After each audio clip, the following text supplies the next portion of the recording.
வணக்கம். நான் என்முறை மருத்துவர் டாக்டர் சிவபாலன். சென்னையில் பி ஹெல்த் ஸ்டூடியோ அப்படிங்கிற ஃபிசியோதெரப்பி சென்டரை நடத்திட்டு வந்துட்டுருக்கேன். கடந்த 15 ஆண்டுகளாக இந்த நிறுவனத்தை நடத்திட்டு வந்துட்டுருக்கேன். ஸோ நான் காலேஜ் முடிச்சுட்டு ஃபிசியோதெரப்பிக்குள்ளே வரும்போது அன்றைக்கி ஃபிசியோதெரப்பியோட அவேர்னஸ் ரொம்ப மிகவும் குறைவாக தான் இருந்தது. அதுக்காக நம்ம கோர்ஸ் உள்ளே வந்ததுக்கப்புறம் நிறைய நம்ம எப்படி இது ஃபிசியோதெரப்பி எப்படி மக்களுக்கு எடுத்துகிட்டு போகிறது, ஏன்னா ஃபிசியோதெரப்பி டெவலப் ஆனால் தான் ஃபிசியோதெரபிஸ்ட் ஒவ்வொருத்தரும் டெவலப் ஆக முடியும். ஸோ அதனால் இதை எப்படி மக்கள்கிட்ட கொண்டு போய் சேர்க்குறது. அப்போ ஒரு ஃபிசியோதெரப்பிங்கிறது இன்றைக்கு உள்ள காலகட்டங்களில் ஒரு 500லேருந்து 1000 ரூபாய் கொடுத்தா தான் ஃபிசியோதெரப்பி எடுத்துக்க முடியும். பட் ஆனால் மக்கள் பொருளாதார ரீதியாக நிறைய பேர் பாதிக்கப்பட்டிருக்காங்க. ஸோ அப்போ நம்ம அவங்களுக்கான ஒரு இதுவாக இருக்கணும். ஆக்சுவலி அனைவருக்கும் எண்முறை மருத்துவம் போய் சேரணும் அப்படின்னா அப்போ அவங்களுக்கு எப்படி நான் கொண்டு போய் சேர்க்கணுங்கிற ஒரு நோக்கம் ரொம்ப நாளாகவே எனக்கு இருந்தது. ஸோ அதோட செயல்பாட்டாக என்னோடய நண்பர் தோழர் தீபக்நாதன். ஸோ அவர் ஒரு மாற்றுத்திறனாளி இயக்கத்தை நடத்திட்டு வந்துட்டு இருந்தார். எங்கள் 2 பேரோட அனுபவங்கள் நிறையா நாங்கள் ஷேர் பண்ணும்போது ஒரு மாற்றுத்திறனாளியோட கஷ்டங்கள் எனக்கு அவர் மூலியமாக எனக்கு நிறைய தெரிய வந்தது. அதுக்கப்புறம் முதுகுத்தண்டு வடம் பாதிக்கப்பட்ட மாற்றுத்திறனாளிகள் நண்பர்கள், ஞானபாரதி, அந்த மாதிரி நிறைய பேரோட அனுபவம் எனக்கு கிடச்சிது. ஸோ இவங்க அத்தனை பேரையும் பார்க்கும்போது இவங்க அத்தனை பேருக்கும் எண்முறை மருத்துவம் ஒரு நாள் பண்ணால் பத்தாது, இவங்க வாழ்நாள் வரைக்கும் அவங்களுக்கு எண்முறை மருத்துவத்தோட துணை தேவைப்படுதுங்கிறத நான் புரிஞ்சுக்கிட்டு, ஸோ தீபக்நாதன் 4 வருடத்துக்கு முன்னாடி கவர்மெண்ட் ஒரு ப்ராஜெக்ட் எடுத்துகிட்டு வராங்க. நீங்கள் அந்த ப்ராஜெக்டில் மாற்றுத்திறனாளிகள் மற்றும் ஏழை எளிய மக்களுக்கு நீங்கள் செய்ய முடியுமான்னு என்னை கேட்டாங்க. உடனே அதுக்கு நான் மறுப்பு சொல்ல முடியல, ஏன்னா என்னுடைய நண்பர் அவர். அதனால் ப்ளஸ் அந்த என்னோட நீண்ட நாள் ஒரு தேக்கம் இருந்தது. எண்முறை மருத்துவம் கடைக்கோடி மக்களுக்கும் போய் சேரணுங்கிற நோக்கமும் அதில் இருந்தது. ஸோ உடனே அந்த சென்டரை நாங்கள் ஸ்டார்ட் பண்ணோம். அதோட நேம் நாங்கள் என்ன பிளான் பண்ணியிருந்தோன்னா பி ஃபிசியோ லைஃப் அப்படின்ட்டு, adding life to years. So மக்கள் நார்மலாக இருக்கக்கூடிய அத்தனை மக்களுக்குமே போய் இந்த மருத்துவம் டெஃபினட்டாக சேரணும்னு விரும்பினோம். அதுக்கேற்ற மாதிரியே இதை நம்ம இம்ப்ளிமெண்ட் பண்ணோம்.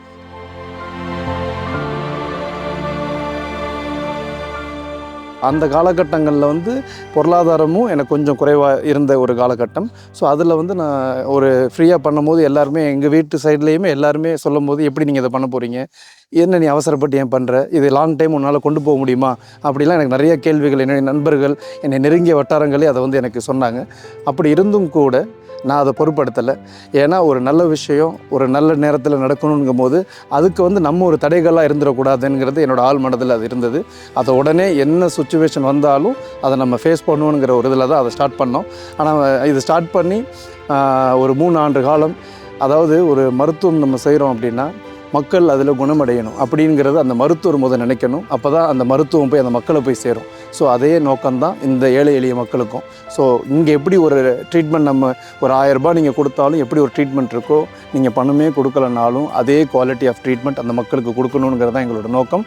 அதை நாங்கள் பி ஃபிசியோ லைஃப்பில் கடந்த 3 ஆண்டுகளாக சிறப்பாக செஞ்சிட்ருக்கோம். அதுக்கு எனக்கு உறுதுணையாக இருந்தது என்னோட நண்பர் தோழர் தீபக்நாதன்.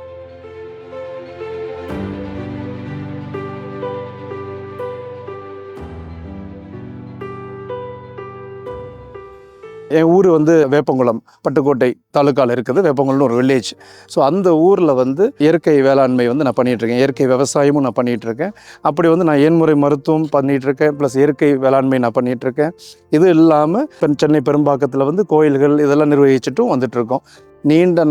நீண்ட நேரம் எனக்கு இரவில் பயணம் பண்ணுறது எனக்கு ரொம்ப பிடிக்கும். அப்படி நான் எங்கள் ஊருக்கு விவசாய வேலையாக நான் கிளம்பி போயிட்டுருக்கும் போது வடலூர்னு ஒரு ஊர் பார்த்தேன். அதுங்க வள்ளலார் இதெல்லாம் நான் ஏற்கனவே கேள்விப்பட்டிருக்கேன். பட் ஆனால் நான் நேரில் போய் நான் அதை பார்க்கல.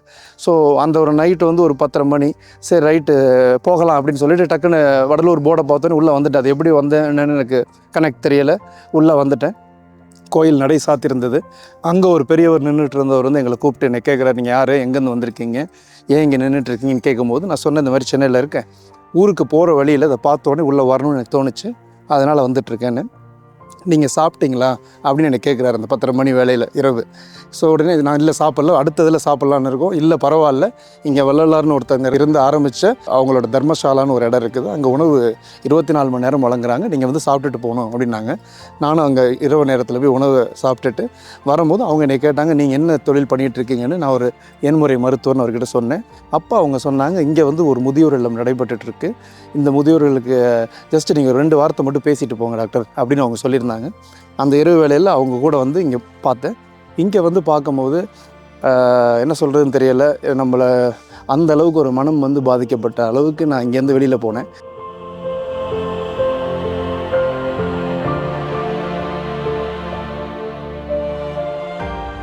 ஏன்னா அவ்வளோ ஏழை எளிய மக்கள் அத்தனை பேருக்கும் ஏன்முறை மருத்துவத்தோட அவசியம் இங்கே தேவை. ஆனால் அவங்களுக்கு ஏன்முறை மருத்துவம்னா என்னன்னே தெரியாது. ஆனால் அவ்வளோ பாதிக்கப்பட்டிருக்காங்க.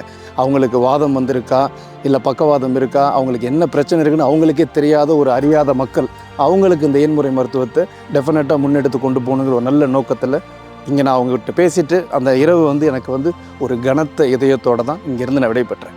அடுத்த நாள் உடனே நான் அதை யோசிச்சுட்டு அவங்களுக்கு உடனே தொடர்பு கொண்டு இங்கே ஏன்முறை மருத்துவத்தை நான் செய்ய ரெடியாக இருக்கிறேன், இந்த மக்களோட தேவையை பூர்த்தி பண்ணுறதுக்கு நான் ரெடியாக இருக்கேன், எவ்வளோ சீக்கிரம் நீங்கள் அதை ரெடி பண்ண முடியுமோ எனக்கு அந்த ஏன்முறை சிகிச்சைக்கான இது ரெடி பண்ணுங்கன்னு சொல்லியிருந்தேன். எங்கள் சென்டர்லேருந்து ஒரு ஸ்டாஃபை இங்கே அனுப்பி இங்கே எத்தனை மக்களுக்கு ஏன்முறை மருத்துவம் தேவை இருக்குது அப்படிங்கிறத ஒரு கால்குலேட் பண்ணிட்டு வர்றதுக்கு இங்கேருந்து அனுப்பியிருந்தோம். அவங்களும் அதை ப்ராப்பராக சரிவர கணக்கெடுத்து திருப்பி என்கிட்ட வந்திருந்தாங்க. அப்போ நாங்கள் தேவைப்பட்டுச்சு, இங்கே ஒரு நாளில் ஏன்முறை மருத்துவம் இவங்க அத்தனை பேருக்கும் செய்ய முடியாது, இது ஒரு தொடர்ச்சியான பயிற்சியாக தான் இருக்கணும். அப்போ அவங்களுக்கு தேவையான ஒரு இடம் டெஃபினட்டாக வேணும். அவங்க ட்ரீட்மெண்ட் பண்ணக்கூடிய இடம் வந்து அவங்களுக்கு தேவை. அவங்க மேனேஜ்மெண்ட்டில் அவங்கள கூப்பிட்டு நான் பேசினேன், இந்த மாதிரி ஒரு ஏன்முறை மருத்துவம் பண்ணுறதுக்கான ஒரு இடம் தேவை. ஸோ உடனே நீங்கள் அதை ஏற்பாடு பண்ணிவிட்டு எனக்கு சொல்லுங்கள், எவ்வளோ விரைவாக இதை நான் செயல்படுத்த முடியுமோ அதை நான் செயல்படுத்துகிறேன் அப்படின்னு. அதே மாதிரி நாங்கள் என்ன முனைப்பு காட்டினோமோ அதே மாதிரி அவங்களும் ஒரே வாரத்தில் அந்த இடத்த ரெடி பண்ணி எங்களுக்கு சொன்னாங்க.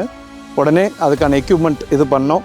அதோட இனாகுரேஷன் அன்னைக்கு வந்து இந்த மக்களோட கைகளாலே அந்த ஏன்முறை சிகிச்சை மையம் வந்து திறக்கப்பட்டு இன்றைக்கி ஒரு 2 ஆண்டு காலமாக அது மக்கள் பயன்பாட்டில் இருக்குது.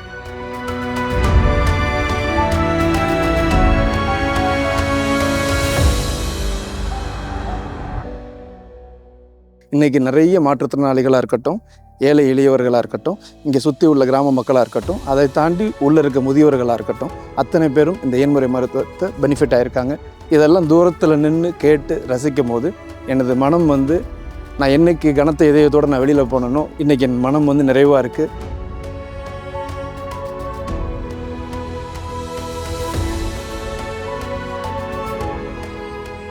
இதேபோல் ஒவ்வொரு மாவட்டங்கள்லையுமே இந்த மாதிரி ஒரு பி ஃபிசியோ லைஃப் வரணுங்கிறது தான் என்னோடய விஷன். அது கூடிய விரைவில் வந்துடும். ஏன்னா இப்போ 2 மாவட்டங்களுக்கு நம்ம கொண்டு வந்திருக்கோம். இன்னும் தமிழ்நாட்டில் இருக்கக்கூடிய எஞ்சிய மாவட்டங்களுக்கும் கூடிய விரைவில் பி ஃபிசியோ லைஃப் வரும். அத்தனை மக்களுக்கும் ஏன்முறை மருத்துவம் கிடைக்கணும்னு தான் என்னோட நீண்ட நாள் கனவும் கூட. அது அத்தனை மக்களுக்கும் கொண்டு போய் சேர்க்க வேண்டியது என்னோட கடமையாக நான் நினைக்கிறேன். நன்றி, வணக்கம். நான் ஏன்முறை மருத்துவர் சிவபாலன்.